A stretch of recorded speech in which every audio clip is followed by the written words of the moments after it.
Welcome to another edition of Sunday Headline News. Temperature is 67 degrees. 10% chance of rain. Air quality is 48, which is good. Sunrise tomorrow at 5:56 in the morning. Let's jump right in. Autoblog says winter storm warning, up to 20 inches of snow and 70-mile-per-hour winds hits I-5, I-80, and I-70 across the western states.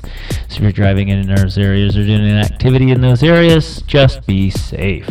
Let's go to some other news here. CBS News, Taiwan representatives to U.S. says we want peace and stability, but we're not the ones creating the trouble, quote, with China. Some interesting concepts here. In other news, Slash Gear asks what the average lifespan of a refrigerator is. That's a great question. We're not going to research that now, but it's an awesome question to ask. How long is your refrigerator going to last? Indian Defense Review, according to some construction workers building a highway, unearthed hundreds of gold treasures hidden for centuries beneath their site. What an interesting story there. Follow up and figure out what's going on with that. So much fun. Let's get into some news here. CBS Evening News, USS Ford returns from deployment. The USS Gerald R. Ford returns to Norfolk, Virginia on Saturday after an 11-month deployment, to the longest for the U.S. carrier since the Vietnam War. The strike group's 5,000 sailors received the Presidential Unit Citation for their service during the Iran and the capture of former Venezuelan President Nicolás Maduro as a part of the Operation Epic Fury. Well, congratulations to those soldiers and sailors for doing an outstanding job and getting decorated by the President. KTLA 5 SoCal weather warning in effect. Southern California is facing high wind warnings and red flag warnings this weekend due to gusty conditions and low humidity. Dangerous rip currents and large waves have prompted a beach hazard statement throughout Monday. While coastal clouds linger, a warning trend is expected to begin nearly next week as the winds subside. Wow, it's got some bipolar weather going on. One side of the earth is freezing and the other side is just hot and windy. Go on to Eurovision Song Contest. Bulgaria wins Eurovision 2026. Bulgarian pop sensation Dara made history Saturday night, clinching her country's first Eurovision victory in Vienna with her dance anthem Bangaranga. While fans celebrated the win, the competition's 70th anniversary was marked by deep divisions. Israel finished second despite a 5-country boycott, which widespread protests over the nation's participation and allegations of voting manipulation. Well, that's a lot of action in our entertainment world. Fun stuff there for Bulgaria. Congratulations to them. And NBC Sports says Napoleon Solo wins Preakness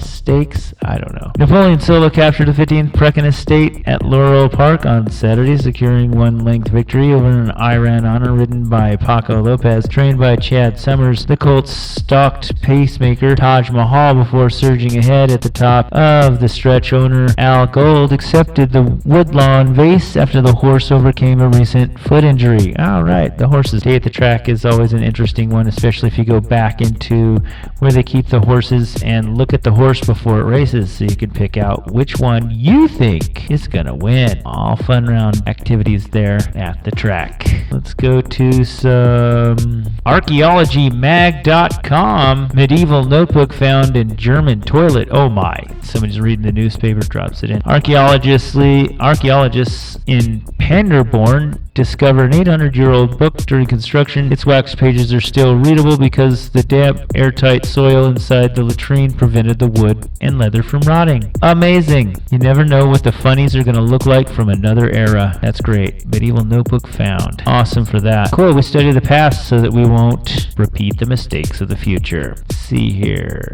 Island News. Attorney defends monk seal suspect. Igor Latvarenek's attorney claims his client was trying to protect sea turtles, not harm an endangered monk seal, when he allegedly threw a rock at the animal off Maui. Latvarenek faces federal charges and is expected in a Honolulu court on May 27th. The defense says he is remorseful and didn't know the seal was protected species. Well, if you go to another country, be aware of the laws that you go into. Even states. Some people don't know that the state bird is the seagull. You don't mess with those things. Or their nesting habitats. There's all kinds of other things, like the poppy.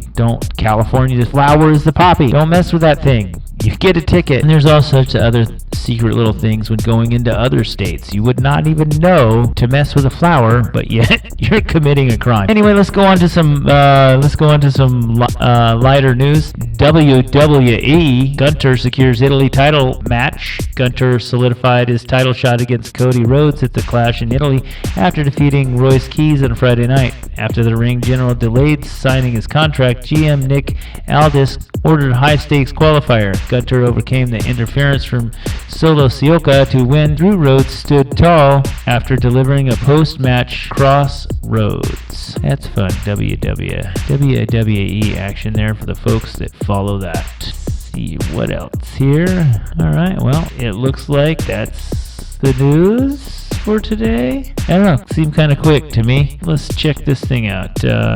KKCI, Piper Lewis sentenced to prison. Iowa judge sentenced Piper Lewis 20 years in prison on Friday after she admitted to violating terms of her probation. Lewis, a human trafficking survivor who killed her alleged abuser, had previously spent months living independently outside of state. Despite supporters testifying to her progress in Louisville, the judge revoked her probation following the repeated violations. Well, it's unfortunate people have to make such unwise choices that affect their lives. I'm hoping that, people just be more gentle to each other in the future. That's, I know, wishful thinking. And that is the news for Sunday, May 17th. Remember to stay tuned next week for news and highlights from the week before. Also, like, share, and subscribe if you feel somebody's going to benefit from the content on this page. As usual, we send you back to your originally scheduled programming and back to the show.